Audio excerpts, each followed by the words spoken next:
Hi there, welcome back to another one of my videos. Sorry it's been a little bit of a gap. I have been busy at work, so not a lot of time to get in front of the camera and talk about the next topic which has been on the list, which is about ATPL exams. Now, a lot of questions come to arise that, where do I go to do my ATPL exams? Where's the right place? Integrated, modular. A lot of questions come to light to actually say, where do I do my ATPLs and what do I expect? Well, the first thing is you expect quite a lot of hard work, and that's typical in any form of studying and learning. The main thing I'd recommend is it's pretty important to have a bit of a look around to where you want to do your ATPLs, and that's making the decision to go integrated or modular and basically taking that commitment along to actually say, right, there's 14 exams to do, I've got to sit down, I've got to study. When I did it, I had to kind of mix it in with my hours building, but not a lot of flying, so it can be a little bit annoying at first, but it's something that has to be done to get your ATPL exams done. So what can you expect when it comes to ATPL exams? Well, the main thing is the ATPL exam structure consists of 14 exams, and these exams have to be passed to get your commercial pilot's license. Now, the way it works is you take the 14 exams. They used to be paper, they're now electronic, which is a little bit better. I preferred the electronic than the paper version. And then once those exams are completed, you do the relevant hours building for the CPL, which I believe, unless it hasn't changed, is 175 hours. And once that is done, you're able to apply to do your commercial pilot's license, along with a Class 1 medical also as well. Now, when I did the ATPL exams, what I expected initially was, a lot of learning, and that's pretty normal. As an example, I did my ATPL exams with a place called Bristol Ground School. Bristol Ground School are a distance learning provider, and the main thing about these guys is a lot of commitment is needed because it is distance learning. It is a lot of classroom from home, and what I mean by that distance learning is you learn the material at home, then you go up for the brush up with Bristol Ground School, and then once that's completed, you go to the relevant venue under the CAA and you take the exams. That's just basically one subject. Times, another 8 manuals consisting of 14 subjects, it can be quite a lot. And I usually describe it as the mini degree along its own. So, if you've any guys out there that have done university, this is kind of the equivalent, really, with the amount of stuff you have to do. But in regards to the ATPL exams, is you have to have a good balance between knowing the theory and knowing what to expect on the questions. Now, there is always a thing out there when it comes to ATPL exams is, do I just study the material or do I just study the question bank? And when I did it, a lot of the stuff that I had to learn, you'll find that the theory was important, but a lot of the instructors said that the way the exams work, it was basically question bank, question bank, question bank. Now, the CAA have kind of come along now and they've got a little bit smarter and they've kind of started to change the questions now. So, as an example, if you just purely study the question bank, and you'll find what they'll do is they'll put a very similar style of question in, but tweak the numbers or words, basically. And what that can do is confuse you in the exam, and if you've basically been memorising questions, then you'll find that you're going to set yourself up for disaster. Alright, so the main thing about it is you need to understand the theory with a good mix between how the questions basically work and how they basically look on the piece of paper and what to expect, and then you should be fine in the exams. Again, the guys that I recommend are Bristol Ground School. I did all my ATPL theory distance learning. I didn't go integrated, and this proved a really, really big challenge for me. Working distance learning when you're finding yourself with a lot of distractions at home, a lot of things that are in your way, especially learning from home, is quite a big barrier. There's nothing worse, Saturday night studying your ATPL theory exams when everybody else is going out downtown, but these are the sacrifices you have to make, unfortunately.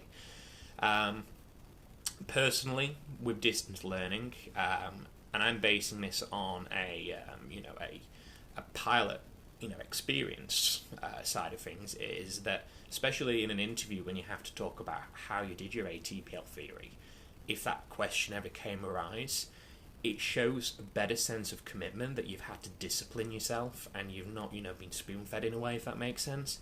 And, I kind of learnt quite a lot with the ATPL exams, because exams were never my thing at school, unfortunately. I absolutely detested exams. So by learning this, way of learning and disciplining myself with the ATPL theory at home via Bristol Ground School, then I was able to go to the exams, personally me feeling more confident, because I knew that personally I put the work in. And after the 2-week brush-up course from Bristol Ground School, the instructors really got you prepared to what to expect for the exams. So, I personally think that is a better way of learning ATPL theory, mixed in with the brush-up at the end, sets you up for a really good chance for the exams. So there's Bristol Ground School. The other providers out there, there's ProPilot, and I believe there's CATS Aviation as well. Correct me if I'm wrong. But personally, Bristol Ground School tends to be the really good provider, and they're probably one of the more famous names out there today for ATPL theory exams. So what do you expect when you get to the exam venue as well? Well, as you can probably guess from a lot of word of mouth, that the exams themselves now have gone electronic. And this is a bonus really, because I did my first set of exams at Oxford Aviation, and basically I did those paper, and then the second half was basically electronic exams. And I had a good comparison there to actually say to myself, well, did I prefer the paper? Did I prefer the electronic? Alright. Personally, the electronic was better. The reason being for this, the paper exams, it was just so messy. I'll take an example, the performance exam, where you have chart after chart after chart with your exam paper, with booklets out, with stationery out. The exam, your exam table used to get so messy, you just lose track of everything. Whereas with the electronic exams, it was quite nice, because you had a lovely big screen in front of you. You had basically a booklet that had all the charts in. And basically in the exam they'd tell you to make reference to a chart, which was quite nice. So it just seemed a lot easier, and to navigate through the exam and review the exam, you could flag questions along the way. Whereas in a paper exam, you can't do that. If you miss a question or a page, you're stuffed. All right. So if you go for your ATPLs, in 2016 onwards, you're going to take electronic, and take it from me, who's done them, it's 10 times better. So you should be fine with kind of the exam management side of things. But yeah, when it comes to learning, have a good balance of the theory and also a good balance of the question bank. Don't be too lenient to one or the other, and the reason being for that is because if you get too comfortable in one area, you'll find when it does come to the time of sitting the exam, you will find that you just won't be able to answer the questions because you've been too lenient to one side. So a good balance between the theory, or the manuals as I say, and a good balance between the question bank. Probably, if you could kind of measure it, more question bank than theory, but that's my recommendation to pass a good exam. Exam technique is a very important thing as well. Knowing how the exam is structured, what the papers are trying to get across to you as well. Remember, a monkey can be trained to answer circle dots in a pattern or answer questions. It's important that when you answer that question, you know why you're answering that question. You're not just thinking, all right, okay, that was from the question bank, I saw that. It's knowing how to apply that theory. And you have to remember, in every forms of flying in everyday life, it's about applying that theory that you learnt to everyday situations as well. So, if you have a problem on the flight deck, let's say it's weather related, as an example, you're going into a line of thunderstorms, you'll find that, when you're in that situation, you won't be thinking, oh, what did the question bank think? It's knowing and applying your theory that you learned and applying it to that situation that will help you basically come out with a successful outcome. So you can see what I mean there about, don't just memorize questions, know the theory. So that there is something to take into consideration as well. The way the exams work, it's been about 2 to 3 years since I took the exams, but with Bristol Grammar School, you take the exams Monday, Tuesday, Wednesday, and I believe possibly Thursday, but you get the results electronically on the Friday, I believe. So that's quite nice. You don't have to kind of wait since you've done an exam. My paper ones that I did, it was horrible. I had to wait a month, and I was waiting for exam results. Over a month, it was a killer. It really was. So it's quite nice to get the results straight after. But if you fail, you have to take into account that you carry on.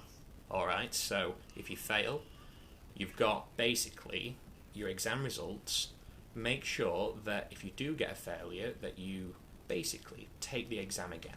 And that's pretty important, Don't accept the failure.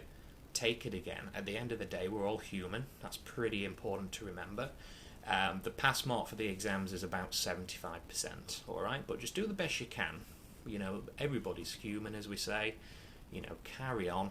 But the ATPL exams, once done, it is a lot of weight off your shoulders. So yeah, like I say, the Bristol Grammar School, distance learning, that's the big recommendation from me. So just a few shout-outs as well. I've got over my Facebook page somebody called Flights and Pilots. Thought I'd give them a shout. Really good page. Give them a like. Give them a subscribe as well. The page is dedicated to flight simulator related stuff as well, so if you're interested in that area, I'm sure your likes and shares are always appreciated over Facebook. Additionally as well, you can follow me on Facebook under The Aviationist and under Instagram under Aviationist01. Please give a like and subscribe as well. And comment below if you want to see something specific in the videos as well. So if you want me to talk about something specific, you're always welcome to give me a comment below as well, or give me a message over Facebook as well. So thank you very much for tuning in today. Again, sorry it's been just a little bit of a gap, been very busy at work, but thank you for tuning in, and I hope to speak to you soon on the next video. Thanks very much, bye bye.